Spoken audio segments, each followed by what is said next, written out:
Hello guys, एक बार फिर स्वागत है आपका हमारे यूट्यूब चैनल स्वर विद्या में।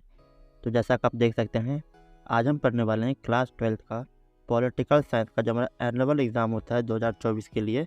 इसके लिए कुछ हम सजेशन वाले क्वेश्चन देखेंगे, कुछ इंपॉर्टेंट क्वेश्चन देखेंगे 2024 में जो इंपॉर्टेंट क्वेश्चन आने वाली हैं उनके।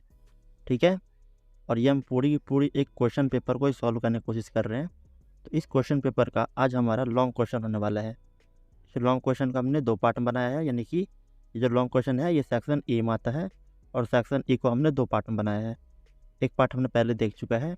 आज ये हमारा इस टॉपिक के ऊपर लास्ट पार्ट होने वाला है, यानी कि जो हमारा 2024 का एग्ज़ाम है इसके ऊपर भी आज हम इस क्वेश्चन पेपर का भी हम आज लास्ट पार्ट बना रहे हैं।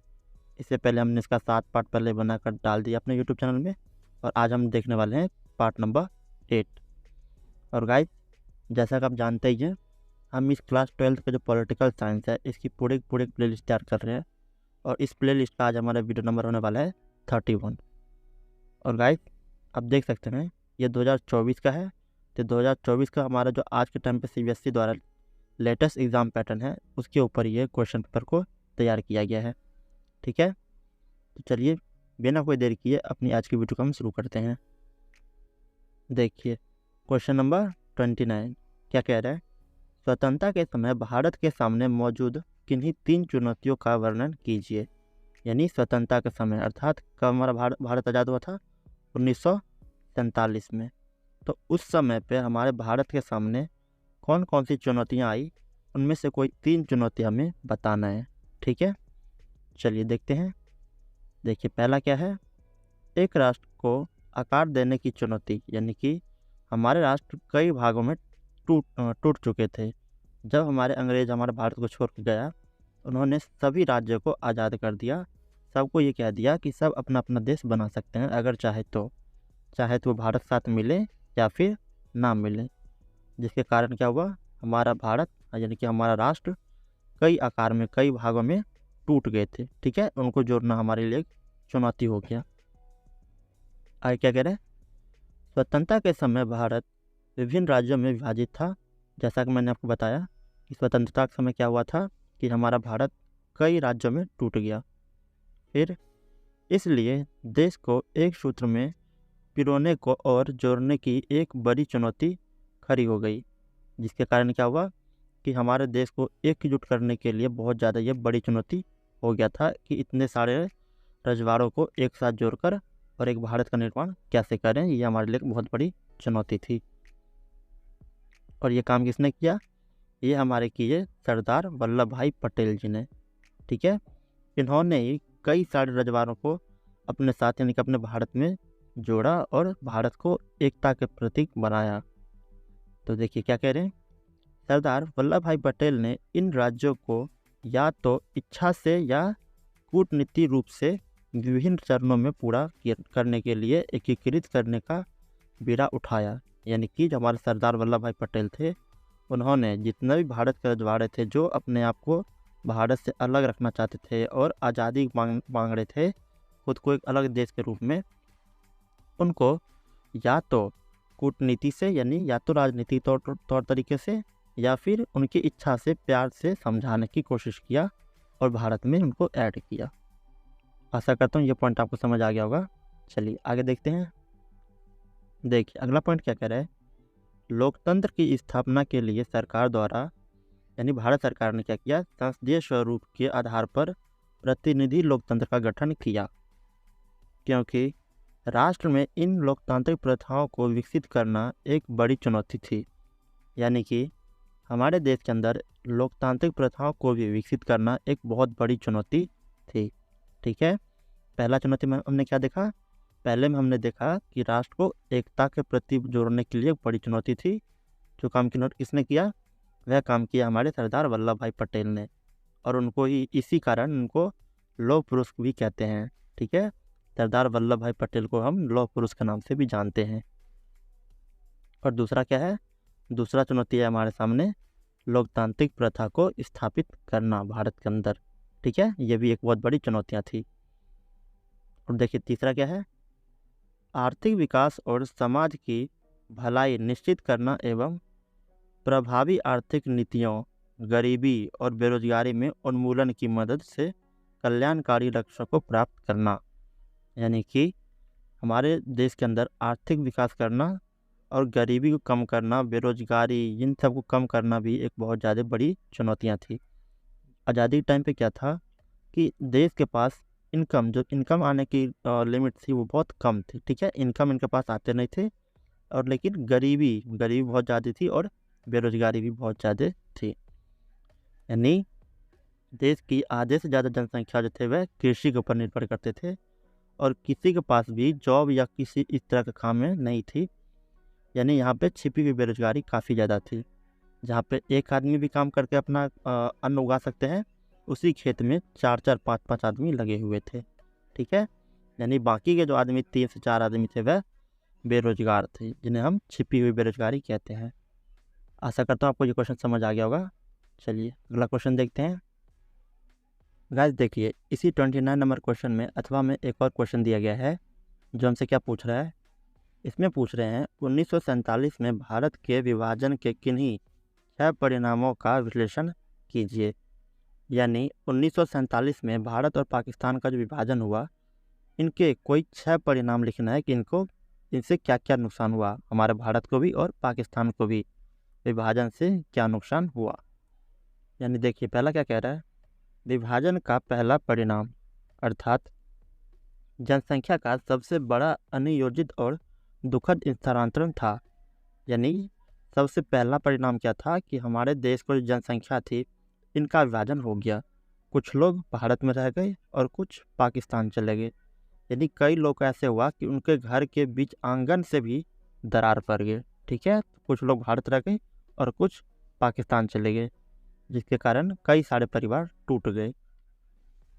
और देखिए क्या हुआ, सीमा के दोनों ओर बड़े पैमानों पर हत्याएं और अत्याचार हुए। यानी भारत और पाकिस्तान दोनों साइड में धर्म के नाम पर कई सारी लड़ाइयाँ, युद्ध होती रही। इनके दोनों आपस में वो जो दो जाति धर्म के लोग थे वह लड़ते रहे। एक समुदाय के लोग ने दूसरे समुदाय के लोगों को मार डाला। यानी कि यहाँ पे हिंदू धर्म के और मुस्लिम धर्म के जो लोग थे वह आपस में लड़ के एक दूसरे को मार डाला दोनों जगह पे। यानी कि जो हमारा भारत था इसमें भी और पाकिस्तान में भी यह युद्ध काफ़ी दिनों तक चलता रहा और इसमें कई सारे लोगों की जानें गई। चलिए अगला पॉइंट देखते हैं। देखिए अगला पॉइंट क्या कह रहा है, अल्पसंख्यकों को अपना घर छोड़कर जाने के लिए मजबूर। यानी कि जो कम जनसंख्या वाले लोग थे, कम संख्या वाले लोग, उनको अपना घर छोड़ना पड़ा। ठीक है, जैसा कि मैंने आपको बताया विभाजन के टाइम पे क्या हुआ कि भारत और पाकिस्तान को ऐसे बांट दिया गया।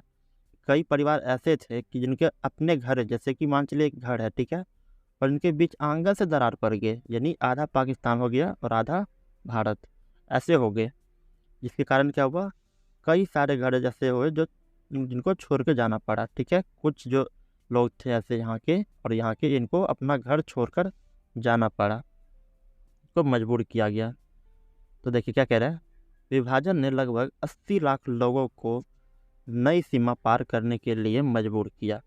यानी विभाजन के कारण क्या हुआ कि लगभग 80 लाख लोग भारत से पाकिस्तान और पाकिस्तान से भारत ट्रैवल किए, यानी कि पलायन किए। देखिए आगे कह रहा है, लगभग 5 लाख से अधिक लोग मारे गए। जैसा कि मैंने आपको पिछले पॉइंट में बताया था कि जाति धर्म के नाम पे यहाँ पे कई बार लड़ाई हुई, इसमें कई बार लोग मारे भी गए, कई सारे लोग मारे गए। टोटल कितने लोग थे, लगभग 5 लाख लोग। आप देख सकते हैं कितनी बड़ी जनसंख्या है, लगभग 5 लाख लोग मारे गए। इससे भी अधिक बता रहे हैं कि 5 लाख से भी अधिक लोग मारे गए। आगे देखिए क्या कह रहा है, शरणार्थियों की समस्या। यानी सीमा पार करने वाले लोगों ने पाया कि उनके पास घर नहीं था। यानी जितने भी लोग जिनको भारत से मार कर पाकिस्तान भेज रहे थे या पाकिस्तान से मारकर भारत भेज रहे थे, उन लोगों ने यह देखा कि उनके पास रहने के लिए घर नहीं है, क्योंकि इनका घर जो था वह पाकिस्तान में था या भारत में था, और इनको मार के भगा दिया गया वापस पाकिस्तान की ओर या फिर भारत की ओर। तो इसकी वजह से क्या हुआ, ये बेघर हो गए, इनको घर से निकाल दिया गया, तो इनके पास दूसरे देश में फिर रहने के लिए यहाँ पर घर नहीं था। आगे, भारतीय नेतृत्व और भारत सरकार को इस तत्कालिक और अप्रत्याशित समस्या का सामना करना पड़ा। यानी जो हमारा भारत के नेताएं थे उनको इस तरह के जो शरणार्थियों की समस्या थी रहने के लिए, इन समस्याओं का सामना करना पड़ा। अगला देखिए, चौथा पॉइंट क्या कह रहे हैं, संपत्तियों और वित्तीय संपत्तियों का विभाजन, यानी जितने भी धन दौलत थे उनकी विभाजन हुई। यानी विभाजन का अर्थ संपत्ति, देनदारियों और वित्तीय संपत्ति का विभाजन भी था। यानी विभाजन कुछ इस तरह हुआ, बंटवारा कुछ इस तरह हुआ कि लोगों में बंटवारा हो गए। फिर क्या हुआ कि उनको कई सारे लोगों को घर छोड़ने पड़े, ठीक है। उसके अलावा शरणार्थी जो लोग छोड़ के गए या इधर से उधर भगाए गए, उनको भी देखना पड़ा कि लोग कौन किधर जा रहे हैं, नहीं जा रहे, उनके पास रहने की जगह, खाने पीने की चीज़ें हैं या नहीं, ठीक है। अगला पॉइंट क्या कह रहा है, संपत्ति को भी देखा गया कि दोनों देशों में बराबर बराबर बांट दिए जाए, ठीक है। जितने भी धन दौलत थी उनको भी बांट दिया गया 2 भागों में। यानी ये जो विभाजन का समस्या था ये काफ़ी ज़्यादा बड़ा और ख़तरनाक था। अगला पॉइंट देखिए क्या कह रहा है, सरकार और रेलवे के कर्मचारियों में भी बंटवारा। यानी सरकार में भी बंटवारा हो गया और रेलवे कर्मचारी थे उनमें भी बंटवारा हुए। आशा करता हूँ आपको यहाँ तक समझ आया होगा। चलिए अगला पॉइंट देखते हैं। देखिए अगला पॉइंट क्या कह रहे हैं, अल्पसंख्यकों की समस्याएं। यानी पाकिस्तान में मुसलमानों के बड़े पैमानों पर पलायन के बाद भी भारत की कुल आबादी लगभग 12% मुसलमान थे। यानी भारत से काफ़ी लोग क्या हुए, पाकिस्तान की ओर अग्रसर हो गए, पाकिस्तान चले गए। इसके बावजूद भी भारत की जो बची खुची आबादी थी इसमें से लगभग 12% लोग ऐसे थे जो मुस्लिम वर्ग के थे, ठीक है। आगे क्या कह रहे हैं, भारत सरकार के सामने सबसे बड़ी समस्या यह थी कि मुस्लिम अल्पसंख्यकों को अन्य धार्मिक अल्पसंख्यकों से कैसे निपटा जाए। यानी कि यहाँ पे क्या होते थे, जाति धर्म की जो लड़ाई हो रही थी, उन जाति धर्म की लड़ाई को रोकने के लिए भारत के सामने ये बहुत बड़ी समस्या थी कि इन जाति धर्म की लड़ाई को कैसे रोका जाए और जो हमारे अल्पसंख्यक बचे हैं, कुछ लोग जो बच गए हमारे मुस्लिम वर्ग के, उनको कैसे सुरक्षा दी जाए। तो ये था हमारा छठा पॉइंट। अगला देखिए सातवां पॉइंट क्या है, राज्यों में बंटवारा। यानी विभाजन कुछ इस प्रकार हुआ कि भारत के अंदर जितने भी राज्य थे उनमें से कुछ राज्यों को भी 2 भागों में बांट दिया गया। जैसे उदाहरण के लिए क्या है, बंगाल को भी 2 भागों में बांटा गया। जो हमारे भारत की ओर आए उनको हमने नाम दिया पश्चिम बंगाल, और जो पाकिस्तान की ओर गया उसको हमने कहा पूर्वी बंगाल, ठीक है। ऐसे ही जो हमारा पंजाब था इनको भी 2 भागों में बांट दिया गया। जब पाकिस्तान की तरफ गए उनका नाम पड़ा पश्चिमी पाकिस्तान पंजाब प्रांत, और जो हमारे भारत की ओर थे उनका नाम था यानी भारतीय राज्य पंजाब, जिसको हम सिंपल पंजाब के नाम से भी जानते हैं। आशा करता हूँ आपको ये क्वेश्चन समझ आ गया होगा। चलिए अगला क्वेश्चन देखते हैं। देखिए अगला क्वेश्चन क्या है, यानी क्वेश्चन नंबर 30, सन 1989 से भारतीय राजनीति में किन्हीं 3 प्रमुख घटनाओं का वर्णन कीजिए। यानी कि सन 1989 से बाद आगे क्या हुआ, भारत में राजनीतिक प्रणाली में कई सारे बदलाव आए, कई बार घटनाएं हुई। इनमें से कुछ 3 घटनाओं के बारे में हमें बताने हैं। देखिए क्या कह रहे हैं, पहली घटना क्या है, कांग्रेस प्रणाली का अंत हुआ। दूसरी, मंडल मुद्दा। तीसरी, नई आर्थिक सुधार। चौथी, बाबरी मस्जिद मुद्दा। और 5वीं, राजीव गांधी की हत्या। चलिए अब इनको एक बार डिटेल में देखते हैं। देखिए क्या कह रहा है, 1989 के चुनावों में कांग्रेस की हार हुई। यानी 1989 के टाइम पे जो चुनाव हुआ उसमें कांग्रेस की हार हुई और बहुदलीय प्रणाली के युग का उदय हुआ। बहुदलीय प्रणाली यानी कि कई सारे पार्टी मिलकर और एक ग्रुप बना लिए, गठन करके और अपना सरकार बनाए, जिसके कारण कांग्रेस पार्टी की हार हुई। आगे क्या हुआ, 1989 के बाद 2014 तक लोकतांत्रिक चुनाव में किसी एक दल की बहुमत हासिल नहीं हुई। यानी 1989 से लेकर और 2014 तक पूरे साल यानी क्या हुआ, एक गठबंधन की सरकार चलती रही। किसी एक पार्टी ने भी जीत हासिल नहीं किया, बल्कि कुछ दल मिल के अपना सरकार बनाया। आगे देखिए क्या हुआ, क्षेत्रीय दलों ने सत्ताधारी गठबंधन बनाने में अहम भूमिका निभाई। यानी जो क्षेत्रीय दल है इन्होंने सत्ताधारी गठबंधन बनाने में अहम भूमिका निभाई।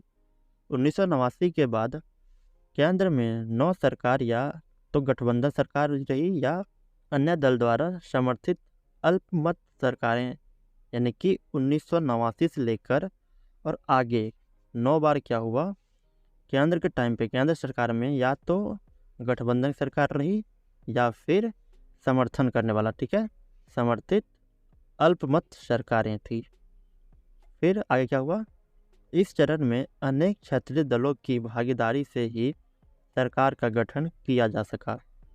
यानी कि इस क्षेत्र में जब हमारा 1989 से लेकर 2014 तक जो हमारा टाइम पीरियड है, इन टाइम पर ही कई बार क्या हुआ, या तो गठबंधन सरकार रही या फिर अल्पमत की सरकार रही। इसके बाद आपको पता होगा कि 2014 से लेकर और अब तक करंट 2024 चल रहा है, यहाँ तक लगातार 2 बार किनकी सरकार रही, भाजपा यानी कि कमल छाप की, जिनका प्रतिनिधित्व कौन करते हैं, यानी प्रधानमंत्री कौन है हमारे भारत के, श्री नरेंद्र दास दामोदर दास मोदी।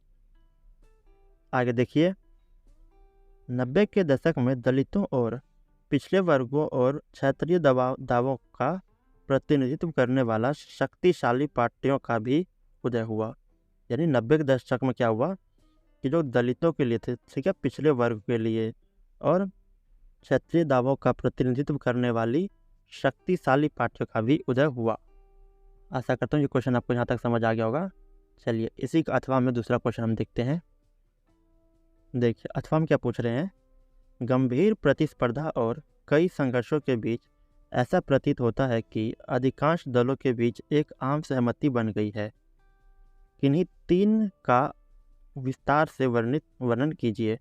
यानी कि गंभीर प्रतिस्पर्धा और संघर्ष के बीच भी कभी कभी ऐसा प्रतीत होता रहता है कि अधिकांश दलों के बीच एक आम सहमति बनी हुई है। इनके आधार पर हमें किन्हीं 3 का विस्तार से वर्णन करना है। चलिए देखते हैं।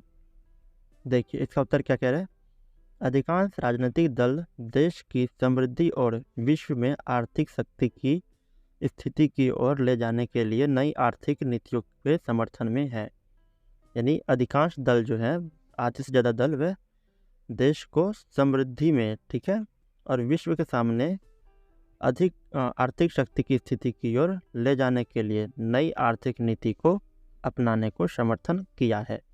ठीक है, इतने सारे दल के बीच गंभीर समस्या होने के बावजूद भी इनमें ये चीज़ें एकता वाली है कि ये विश्व में अपने देश को विकसित करने की कोशिश कर रहे हैं मिलजुल कर। आगे देखिए क्या कह रहे हैं, सभी राजनीतिक दलों ने शिक्षा और रोजगार में पिछड़े वर्गों के लिए सीटों के आरक्षण और यहाँ तक कि ओबीसी के सत्ता में पर्याप्त हिस्सेदारी सुनिश्चित करने के लिए समर्थन किया है। यानी कि सभी राजनीतिक दल जो है वह दलितों के लिए, यानी पिछले जो वर्ग थे, पिछड़े हुए वर्ग, इनके लिए काफ़ी ज़्यादा आरक्षण की कोशिश किया है। आरक्षण के लिए सबने मिलजुल कर समर्थन किया है। ठीक है, और ओबीसी को सत्ता में हिस्सेदारी देने के लिए भी जितने भी दल थे उन्होंने मिलकर समर्थन किया है। चलिए आगे देखते हैं।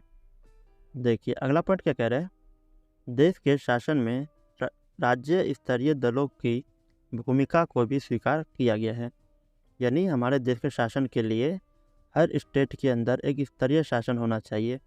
इसके समर्थन में भी सभी दलों ने मिलजुल कर समर्थन किया है। फिर अगला पॉइंट क्या है, गठबंधन की राजनीति में राजनीतिक दलों का ध्यान वैचारिक मतभेदों से हटाकर सत्ता की साझेदारी यानी व्यवस्था पर केंद्रित कर दिया है। यानी गठबंधन की जो राजनीति थी, इनमें क्या हुआ कि जितने भी दल थे, राजनीतिक दल, इनका ध्यान मतभेद से, लड़ाई झगड़े से हटाकर, आपस में लड़ने से हटाकर, बल्कि मिलजुल कर शासन चलाने में इनकी ओर अग्रसर हुए हैं सारे दल। ठीक है, यानी कि एक होकर सरकारें बनाने की कोशिश किया है गठबंधन की सरकारें। जैसा कि मैंने आपको ऊपर ही बताया था, कब से, सन 1989 से लेकर और 2014 तक लगातार गठबंधन की सरकारें बनती रही। किसी एक दल ने भी इतनी बहुमत हासिल नहीं किया कि वह अपनी सरकारें चला सके। तो यहाँ पे लगातार गठबंधन की सरकारें बनती रही। इसे हमने क्या कहते हैं, सत्ता की साझेदारी, यानी कि पावर किसी एक दल के पास नहीं था बल्कि कई सारे दलों के पास थे। ठीक है, फिर क्या हुआ देखिए आगे। इसलिए अधिकांश एनडीए भाजपा के हिंदुत्व विचारधारा से सहमत नहीं थे, जिसके कारण जो हमारा एनडीए है, एनडीए भाजपा के जो हिंदू धर्म की तरफ है भाजपा, इनसे सहमत एनडीए नहीं है इसी कारण। ठीक है, फिर भी वे सरकार बनाने के लिए एक साथ आए और पूरे कार्यकाल के लिए सत्ता में रहे।